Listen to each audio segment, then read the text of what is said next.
I've always been the kind of person who works better at night. You know the type, the one who'll stay up until 2 a.m. binging a series, or figuring out some random thing I'd never find the time for during the day. I've got a thing for quiet spaces when everyone else is asleep. Feels like the world's yours, right? So, when this new job came up, working the night shift, I thought, hey, this might just be the perfect fit.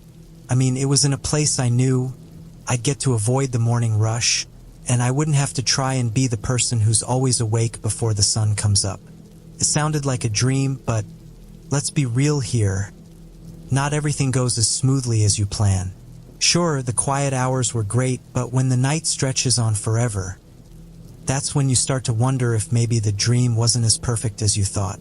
You see, I'm not the most organized person. Some people have their lives all planned out, neat and tidy, but me, I've got a tendency to stumble my way through things. Like, I'm that person who'll go to the store for one thing and somehow leave with a whole basket of stuff I don't need. My new job? Same story. I mean, who thought it would be easy to find the right rhythm between working while everyone's sleeping and living in a world that's buzzing when I'm finally off work? Now, don't get me wrong. There were parts of it that were exciting. The first night I walked in, I thought, okay, this is different. It was kind of thrilling, you know? A whole new world that opened up after dark. But then again, those quiet moments can get a little too quiet. And let me tell you, working when no one else is around and having the world feel like it's on pause, it messes with your head sometimes. So, after a few days, I started to feel like I was getting into the groove of things. But, of course, nothing's ever that simple, right? On one of my shifts, my supervisor, a guy named Mark, hands me this weird list. It wasn't much, just a few simple rules. But, yeah, you could tell something was off about them. Now, I know rules. Every job's got M. Don't show up late, don't take extra breaks, all that boring stuff. But these felt different. One of the first ones I saw was simple. Ignore the woman knocking on the door. I thought, okay, what? Like, who writes this kind of thing? Was it some kind of inside joke? I laughed a little, but Mark didn't smile. He just stared at me, like he was waiting for me to respond. You'll know who she is, he said. Just don't open the door. And that was it. No explanation. Just don't do it. And then there was another one. If the ICU lights turn off, don't stay there. What does that even mean, right? ICU lights? What's so bad about lights turning off? I thought he was being cryptic, like one of those people who loves to sound mysterious. But Mark looked at me, dead serious, like he was waiting for me to write this down. And I'll admit, I wasn't sure if I should be laughing or actually paying attention. I asked him, what happens if the lights turn off? He didn't answer, just shook his head and said, you'll know what to do. That was all. Just left me hanging with a whole bunch of questions. I kept telling myself it was probably just a weird hazing ritual. You know, the kind where new people get some strange tasks to see if they'll actually follow through. But something about Mark's tone, it wasn't right. He didn't act like it was a joke. And honestly, there was something unsettling in the air. Like something about the rules was just too serious, too specific, too real. But I couldn't just brush it off. Not after the look he gave me. I mean, why would he care so much about a knocking woman and some lights? It didn't add up. There was another one that really stuck with me. If you hear voices in the hallway, stay in your room. Now that one gave me chills. I couldn't even laugh it off. What kind of place was this? I thought it was some kind of horror movie setup or a prank. I mean, voices in the hallway? That's not normal, right? Maybe the place had a weird history, I don't know. Maybe it was an old building with creaky floors, or maybe there was something I didn't get yet. But these rules, they didn't sit right with me. But here's the thing. As odd as the rules sounded, there was something about them that felt important. Like they weren't just weird for the sake of being weird. They were meant to be followed.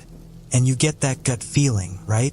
The one where you don't know what's going to happen if you break the rules, but something tells you you don't want to find out.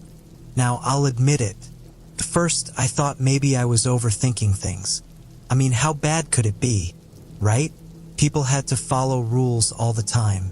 But still, every time I walked past that door where the woman supposedly knocks, or when the lights flickered in the ICU, a little voice in my head kept asking, what happens if I don't follow them?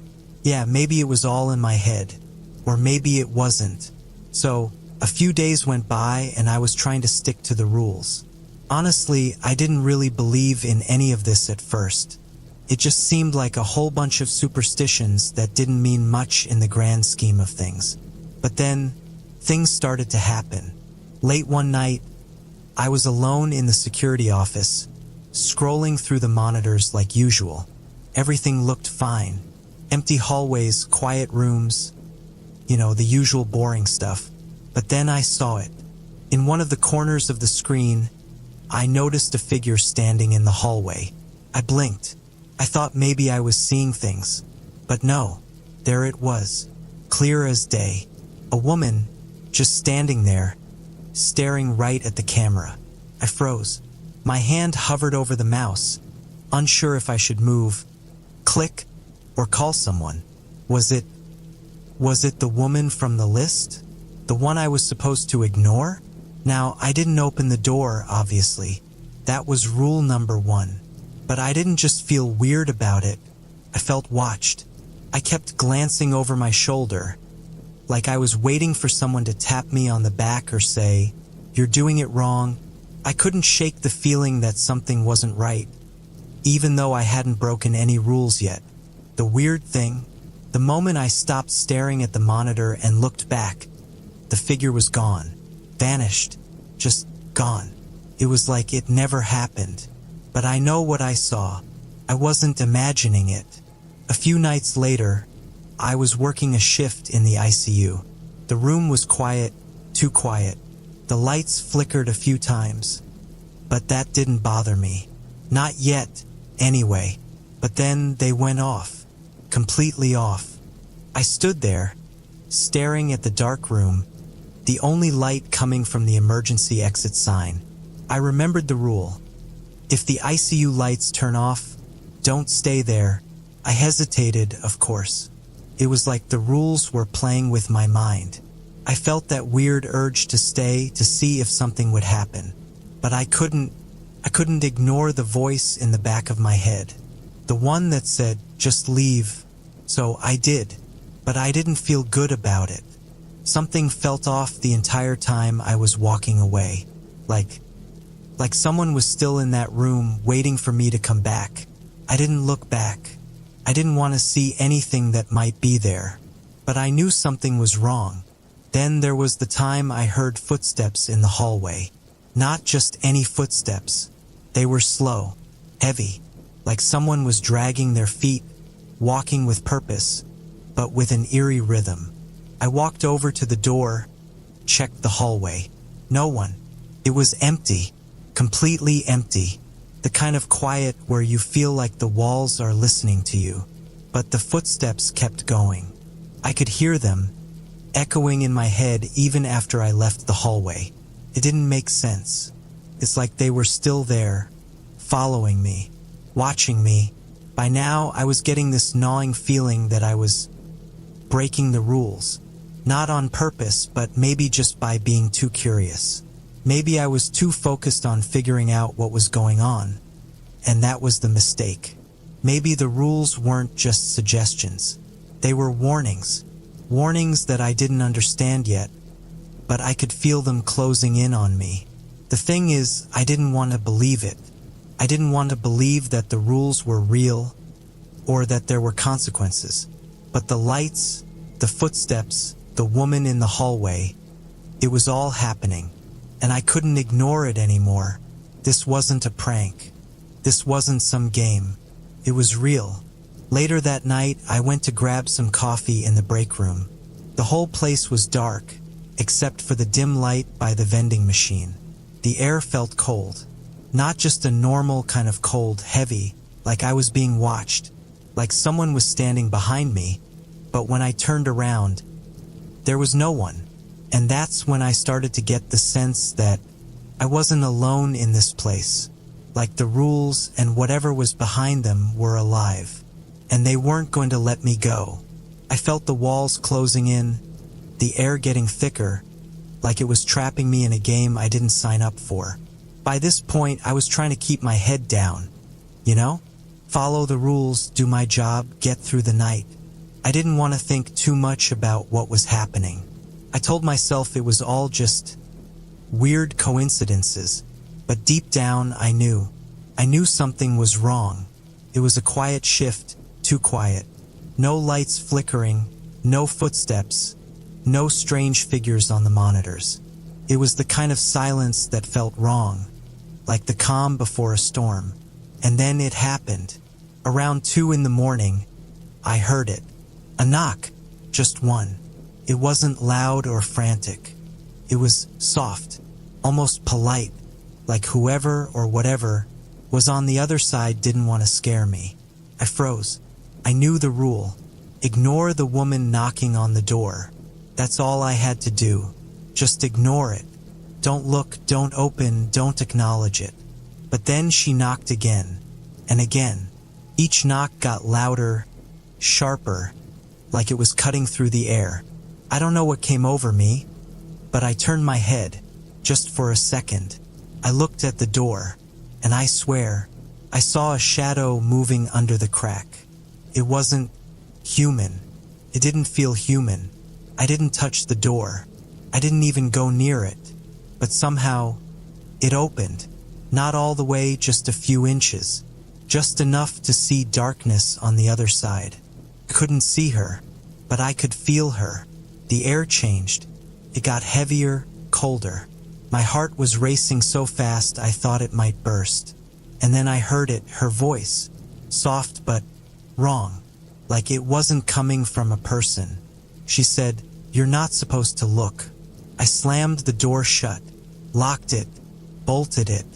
I backed away, my hands shaking so badly I could barely breathe. But the knocking didn't stop.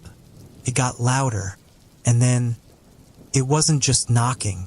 It was scratching, scraping, like nails dragging across the wood. I didn't wait to find out what would happen next. I ran. I didn't even know where I was going. I just needed to get away from that door. I ended up in the ICU, my safe spot, or so I thought. The lights were still on, so I figured I was fine. But then, they flickered, just once. I stood there, staring at them, like I could will them to stay on. But it didn't work. They went out, completely, and I remembered the rule. If the ICU lights turn off, don't stay there. But my legs wouldn't move. I was stuck, frozen in place, staring into the pitch black. And then I heard it, a sound I'll never forget. Breathing, heavy, raspy breathing. It was coming from the corner of the room, but I couldn't see anything. I wanted to run. I wanted to scream, but I couldn't. My body just wouldn't listen. Then something moved, just a shadow at first, shifting in the dark. But it wasn't a shadow. It was something else. Something that didn't belong in this world. It was tall, hunched, with limbs that looked too long to be human. And it was coming toward me. I forced myself to move. I don't know how, but I did. I stumbled out of the room, slamming the door behind me. My chest was tight, my legs felt like jelly, but I didn't stop. Couldn't. Whatever that thing was, I knew it wasn't done with me yet. I found myself in a hallway, one I didn't recognize. It was long, with doors on either side, and it felt like it stretched on forever. And then I heard them, the voices, quiet at first, just whispers. I knew the rule. If you hear voices in the hallway, stay in your room. But I wasn't in a room. I wasn't even close to one. The whispers got louder, turning into murmurs, then into screams. They were everywhere, all around me, but I couldn't see anyone. And then, the lights in the hallway started to go out, one by one, getting closer and closer. I ran. I didn't know where I was going, but I ran as fast as I could. The voices were right behind me, the darkness swallowing everything in its path. I could feel something reaching for me, cold fingers brushing against my back. I turned a corner and slammed into a door. Without thinking, I threw it open and locked myself inside. My heart was pounding. My breathing was so loud it felt like it would give me away. I pressed myself against the wall, trying to make myself invisible. The voices were right outside now, and I could hear footsteps. Slow, deliberate. They stopped right outside the door. I held my breath, praying they wouldn't come in. And then, the handle started to turn. But it stopped. The footsteps faded. The voices grew quieter. And finally, there was nothing. I don't know how long I stayed in that room. Could have been minutes, hours. Honestly, it felt like days. My body was frozen, pressed against the wall, listening to the silence outside. But it wasn't normal silence. It was heavy, like the air itself was waiting for something to happen. When I finally opened the door, everything was still. No voices, no footsteps, no shadows. Just the hallway, empty and quiet, like nothing had ever happened. But I knew better. I knew it wasn't over. I didn't bother checking the ICU or looking back down the hallway. I just moved, slowly, carefully, like one wrong step would set everything off again. Every corner I turned, I expected to see her, or it, but there was nothing. When I finally made it back to the main office, I saw the clock. My shift was almost over. Just 20 more minutes and I could leave. But those 20 minutes felt like an eternity. Just as I was gathering my stuff, ready to bolt the moment the clock hit 5, I heard it again. The knock. Soft, deliberate, coming from the office door this time. My whole body went cold. I stared at the door, my hands trembling. I knew I shouldn't look. I knew I shouldn't, but I couldn't help it. I turned my head, just for a second, and there she was. Her face was pale, her eyes empty, her mouth twisted into something that might have been a smile or a warning. She didn't say anything this time. She didn't have to. I grabbed my bag and ran out without looking back. I don't even remember getting to my car. 1 second, I was inside the office, and the next, I was on the road, driving as fast as I could. My heart was pounding so hard, it felt like it would break through my chest. Every shadow on the street looked like her. Every sound felt like those footsteps chasing me. When I finally got home, I locked every door, every window, and sat in the corner of my room, just waiting for something, anything to happen. But nothing did. The next morning, I called in and quit. I didn't give them a reason. I didn't need to. There was no way I was going back there. But even now, I can't shake the feeling that it's not over. What was she? Or it? Was she even real? Did anyone else know about the rules? Or was I the only one stupid enough to break them? And what would have happened if I hadn't run? If I'd stayed in the ICU or opened the door just a little wider? I've tried to move on, but it's not that simple. Every time I close my eyes, I see her standing there, just waiting. I hear the voices in the hallway, the knock on the door. It's like she followed me home, like the rules didn't end when I left the building.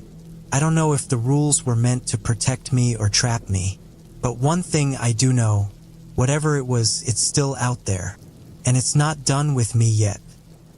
Subscribe for more horror stories every day.